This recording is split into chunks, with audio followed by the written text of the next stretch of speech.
stands out as a transformative leader. At just 35 years old, he is the youngest president in both Africa and the world. His governance style has earned him admiration as one of the most hard-working leaders in Africa, even as he is paradoxically ranked among the continent's poorest presidents. Traore's leadership is a masterclass in humility, sacrifice, and bold reforms aimed at reshaping Burkina Faso's future. This comprehensive exploration delves deep into his lifestyle, reforms, governance philosophy, military background, and his vision for Africa. While many African leaders are synonymous with extravagance and personal gain, Captain Ibrahim Traore has chosen a starkly different path. He embodies humility, living and leading with a sense of purpose that prioritizes the welfare of his people over personal comfort or luxury. Unlike his counterparts who own fleets of luxury cars, custom-made suits and private jets, Traore's official vehicle is a modest 2011 pickup truck. He consciously avoids indulgence, redirecting resources toward impactful national initiatives. For instance, rather than upgrading his vehicle or personal comforts, he allocated funds to procure mobile health vehicles, enabling doctors to reach remote villages and provide emergency care. This frugality is not a sign of necessity, but a reflection of his belief that leadership must be service-oriented. Traore's choices challenge the entrenched culture of extravagance in African governance, demonstrating that progress comes from prioritizing the people over personal luxuries. Traore went a step further in his selfless leadership by refusing to accept the standard presidential salary. Instead, he opted to be paid as a regular soldier, emphasizing his solidarity with the everyday citizens and his commitment to reducing the economic disparity between the government elite and the general population. In addition, he implemented a 30% reduction in the salaries of ministers, redirecting these funds to developmental initiatives. Simultaneously, he increased workers' wages by 50%, addressing economic inequalities and ensuring better living conditions for the majority of Burkina Faso's population. Captain Traore's leadership is not only marked by humility, but also by transformative reforms that have set Burkina Faso on a path of self-reliance and economic development. Burkina Faso is one of the world's largest gold producers.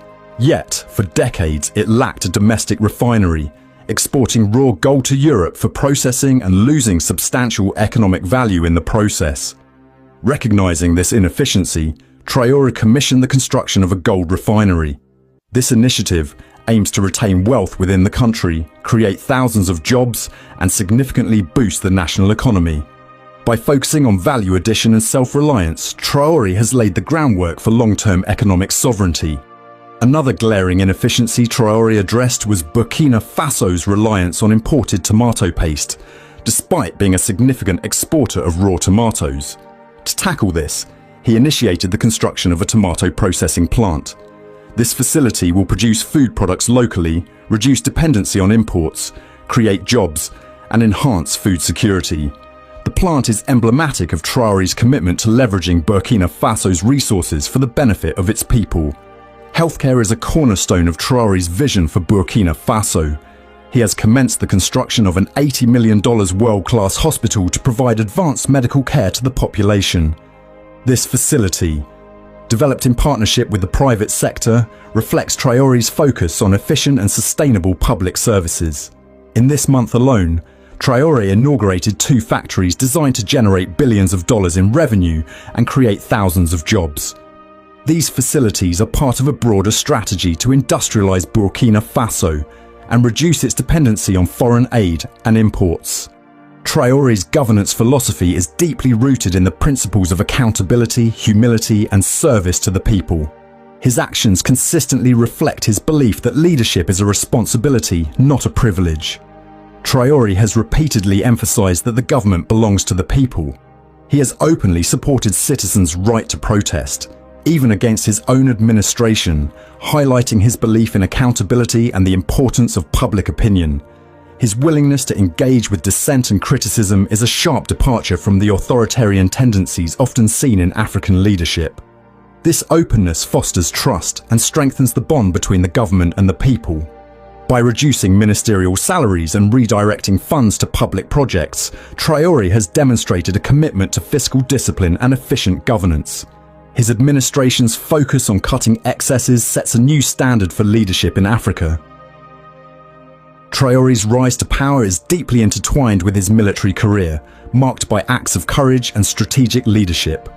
In 2014, during a deployment to Mali under the United Nations peacekeeping mission, Traoré displayed extraordinary bravery in the face of a complex militant attack in Timbuktu.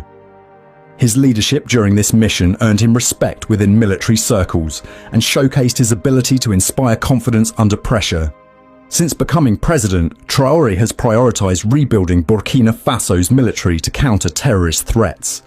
The country has faced years of insurgency from al-Qaeda-backed groups, leaving its military severely weakened. Under Traoré's leadership, many young citizens have joined the armed forces, motivated by a renewed sense of patriotism.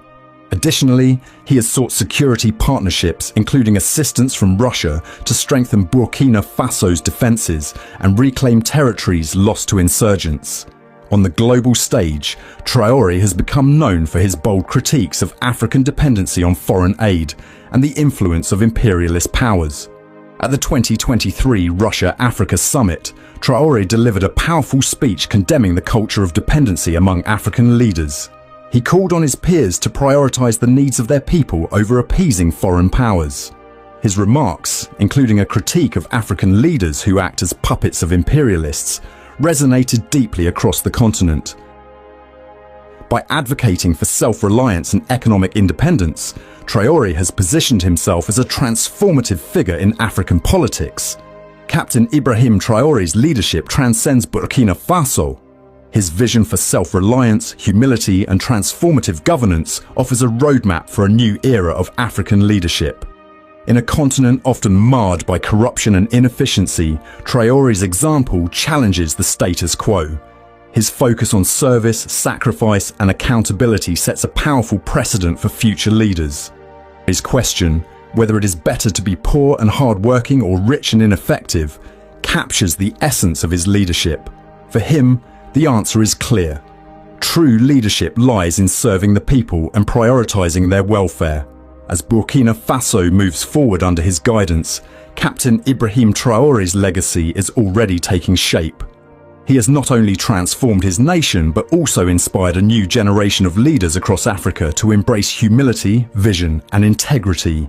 His leadership stands as a testament to the transformative power of service and a beacon of hope for a brighter, self-reliant Africa.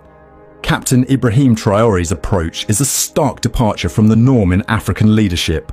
In a continent where many leaders prioritize personal enrichment and international optics, Traoré's humility, pragmatism, and focus on tangible outcomes set him apart. His actions demonstrate that true leadership is not about accumulating wealth or flaunting power, but about serving the people and prioritizing their needs. From declining his presidential salary and reducing ministerial pay to launching critical infrastructure projects and defending citizens' rights, Traoré embodies a refreshing brand of leadership. His willingness to make personal sacrifices, coupled with his strategic vision for Burkina Faso, not only underscores his commitment to his people, but also challenges the entrenched status quo of governance in Africa.